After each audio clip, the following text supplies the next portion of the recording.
experience these problems.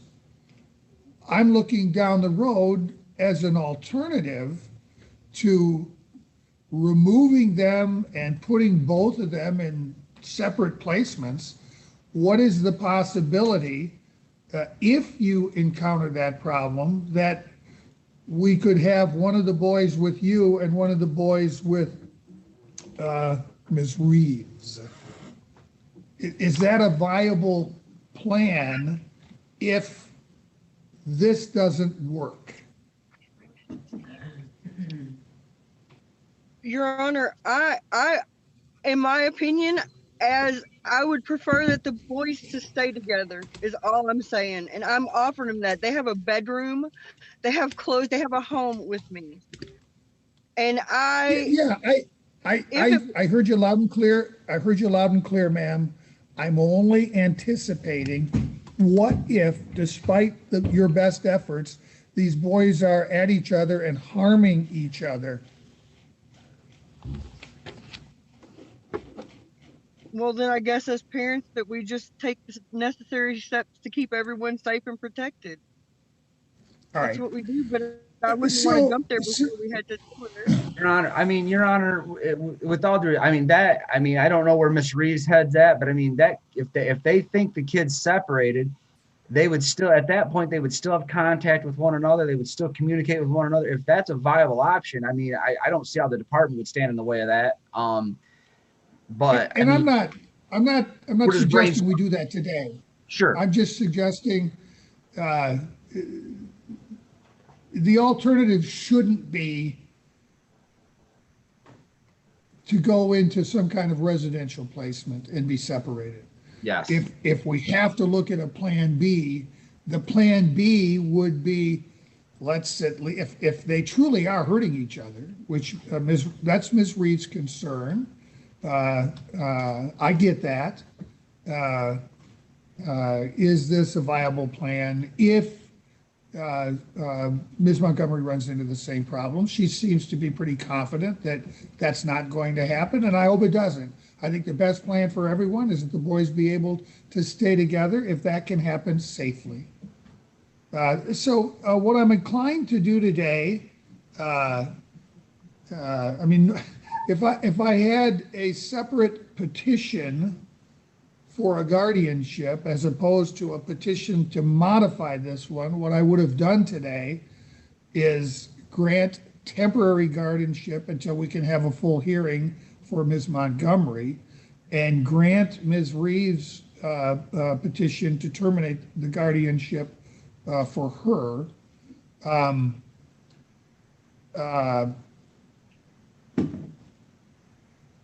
I guess, we've got everyone here. I've heard Ms. Reeves' concerns.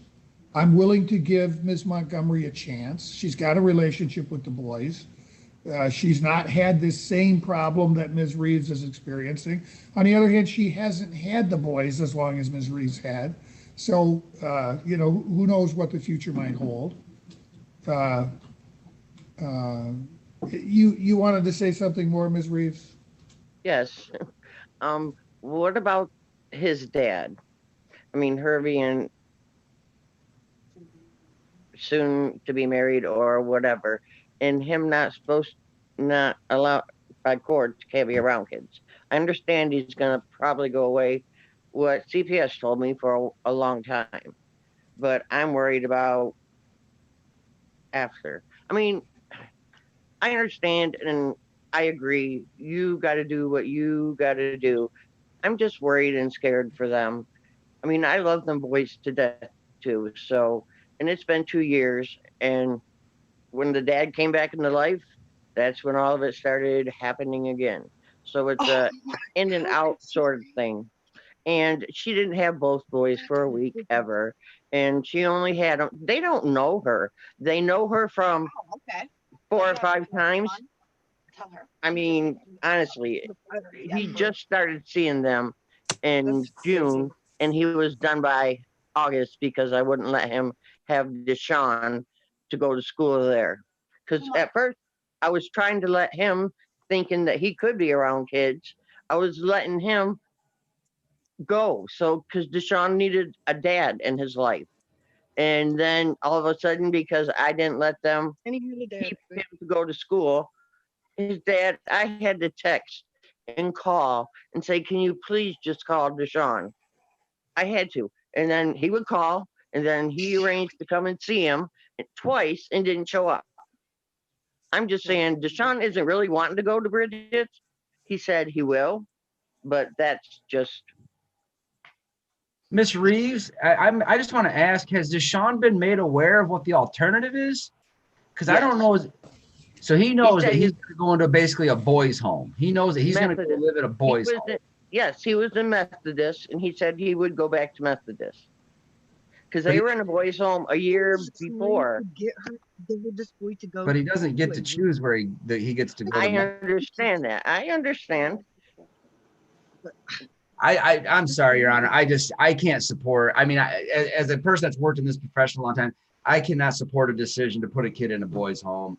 We have to explore. I mean, in my opinion, you have to explore an opportunity to give a natural home an opportunity chance. If it fails, it fails. We can come back here later, but it just doesn't. So, seem... Mr. Pickett, could you address the concern about the boy's father and Yes.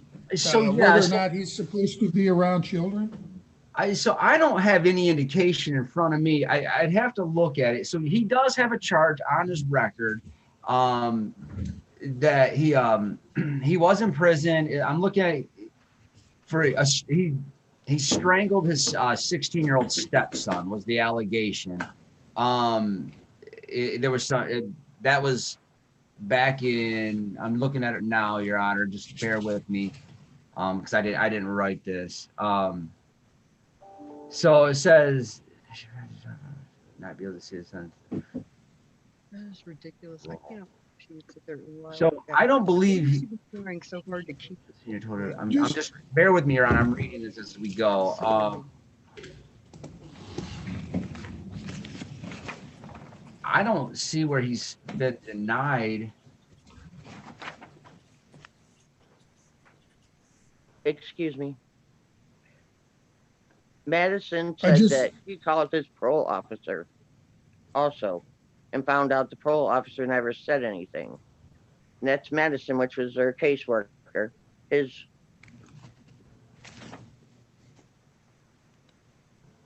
Well, is he in the home now? Currently, Your Honor, he's back in jail right now. He's in jail right now on a probation violation. To the extent of what's going to happen with him going forward, it's a little unclear. It's a little murky right now. I don't know as if he's going to be going back into prison or if he'll be released. If he has, Ms. Montgomery, I muted you because you were speaking when you weren't supposed to. I'll unmute you, but hold on a minute. I want to get to the bottom of this. If he's got a prohibition against being around children as a condition of parole, if he's found around children, he could be violated and go back to jail or go back to prison. So I would think he would be concerned about that. I'm reading through Madison's report, and I don't see anything indicating at this point, Your Honor, that he is not to be around his kids. I mean, I've had these experiences in the past where he might not be allowed around. It's pretty uncommon for him to get a provision where he can't be around his own children. But I'm trying to read through this as we go, Your Honor. So just bear with me. But I have not seen that jump out at me.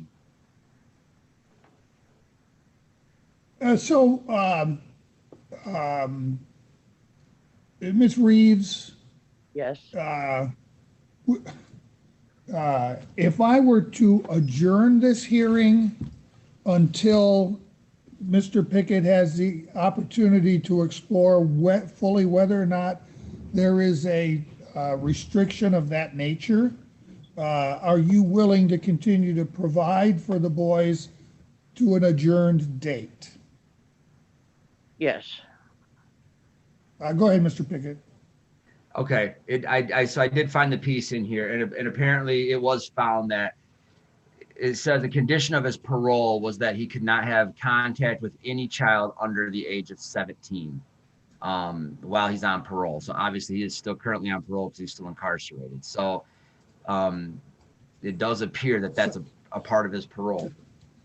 And that's obviously concerning to the court. So let me hear from Ms. Montgomery. She wants to speak now. I'm gonna give her a chance. I apologize, Your Honor. This is my first Zoom. I didn't realize what could. Anyway, Deshaun has already accepted a plea agreement and is going to prison, so he is not in the home and will not be there for up to 57 months. So if that is a concern for him somewhere down the line, maybe, but for the up to the next 57 months, it shouldn't be. And I don't understand how the kids are going to be punished and taken out of the home where they're comfortable. And yes, they do know me and we have a relationship, and separate them and put them in another situation, or leave them where it's already been shown clearly that they're not wanted, because she's trying to give her life. She left them at a hospital over a week. Like, clearly she's not showing them that she's loving and supporting them. Why would you leave them in her home? Like, Right. I'm prepared to take them, and their dad is not involved. Like, he's not there. Hold on a minute. So the note that Julie left me said that the motion to modify isn't set for a hearing until December 2nd. Is there a reason it has to go that long? Could I adjourn this 1 week and next week rule on the motion to modify?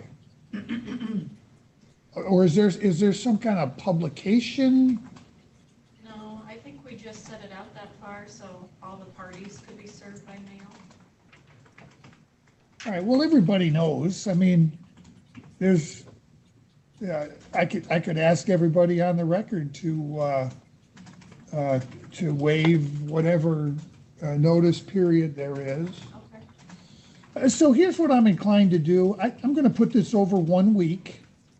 I want Mr. Pickett to confirm that the boy's father is not going to be back in the home. If indeed that's the agreement, that he's going to be in prison for 57 months, that gets us beyond. How old's the youngest of these two boys? 10. 10. Certainly, if he's not going to be in the home, that's not going to be a concern to me. But I want that confirmed. I'm sorry, Ms. Montgomery.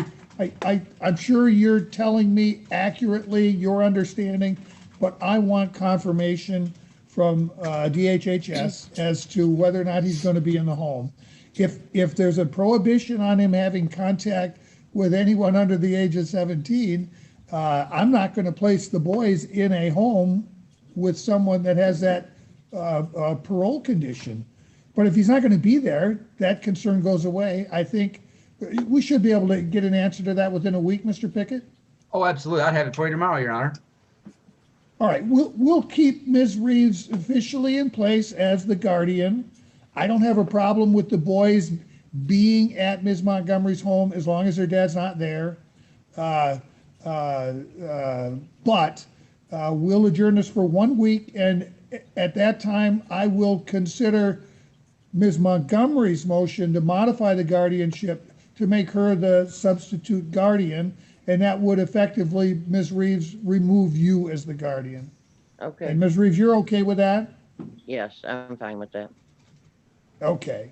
And Ms. Montgomery, 1 week's time for me to get this verified is much better than having a hearing on December 2nd. I'm assuming you'd agree with that.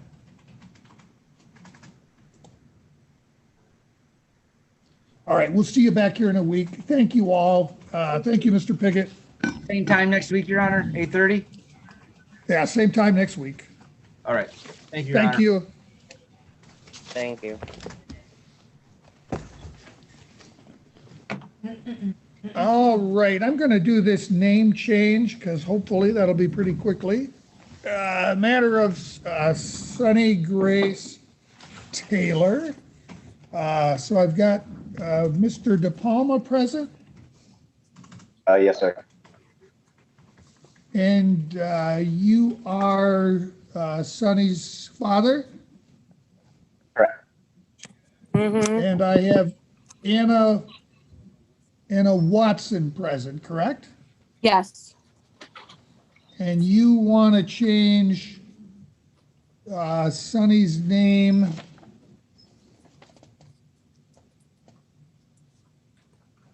from From Sonny Grace Taylor to Sonny Grace De Palma. yes. And you both are in support of this name change? Yep. Yes. All right. And how old is Sonny Grace? 7. All right. I do find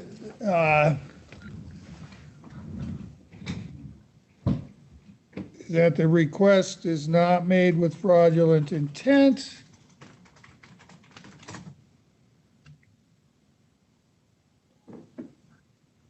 That the custodial parent wishes to change the name and that the non-custodial parent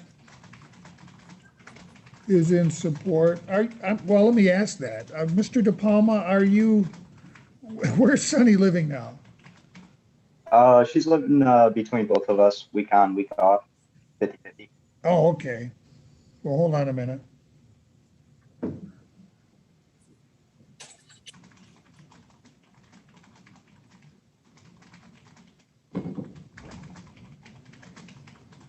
I just want to make sure I'm checking the right box.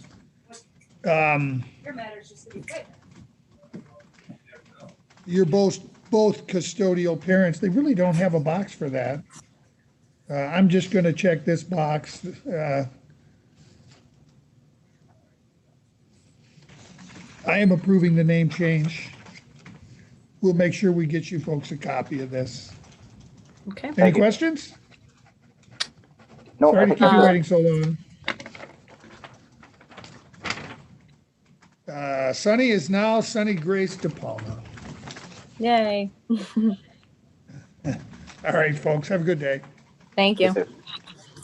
Okay, and that brings us to the matter of Celia Rose Pettit. I see. All right, I got one more. Let me see who that is.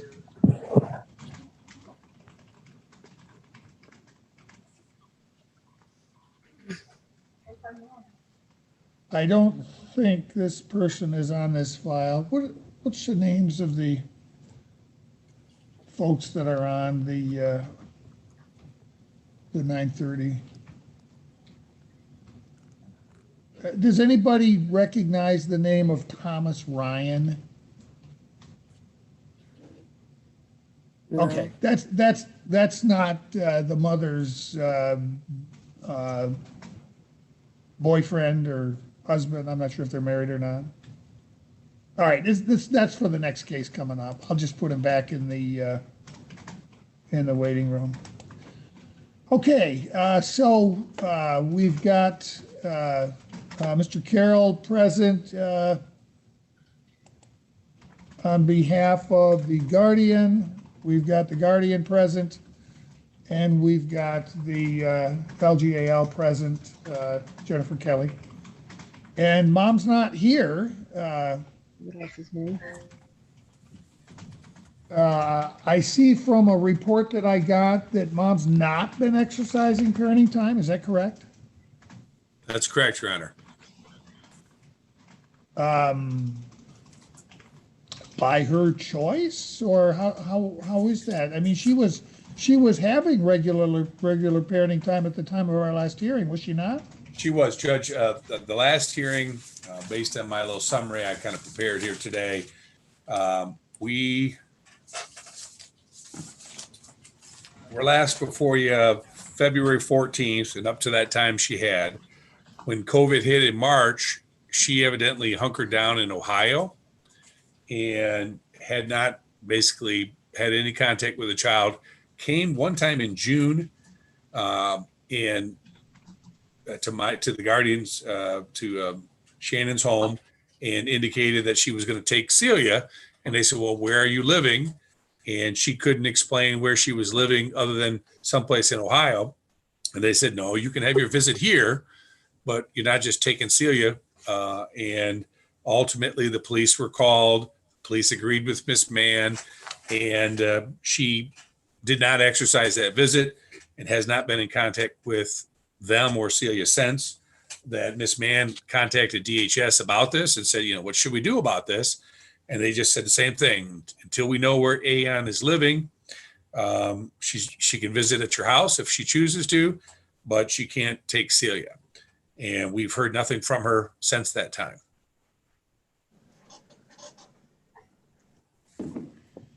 Ms. Kelly, do you have any additional information for the court? No, Your Honor. I have a copy of the annual report of Guardian that Ms. Mann filed with the court and noticed in basically confirming what Mr. Carroll has already said. I have not heard anything further on Ann, and I'm basically here just for observation purposes to see if anything beyond what was already provided in the report has come up as far as the mother staying in contact with her daughter and complying with all the things she needs to do under this limited guardian placement program. But it sounds to me like she's not following through on any of those things at this time. Based on her non-attendance at the hearing today and what you've just related to me, no choice but to continue the guardianship. We'll schedule a review hearing in a year. If mom wants to step up before then and ask for an earlier hearing, I can address it at that time. But under these circumstances, I don't really have much choice other than to approve continuing the guardianship. I'm assuming both of you would be in support of that? I am, Your Honor. Judge, I don't have any objection to that. I don't believe Miss Mann has any objection to that. We don't even know how to contact her. So.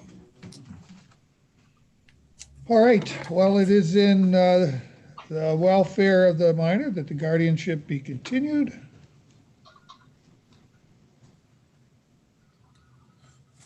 Judge, in the last order, you had referenced that you were going to, basically, we weren't going to set another review hearing last time unless mom, petitioned the court and completed her requirements. Do you want me to prepare an order again that just basically says that we'll set the review hearing for whatever date you pick and that mom I've got a petition? I've got a pre-filled order that the probate court supplied me with. I'm just going to continue it for a year. We'll send you out notice of whatever there'll be a review in a year. If mom wants to petition for an earlier hearing, she can do that. But as far as I'm concerned, we'll do our normal annual review next year.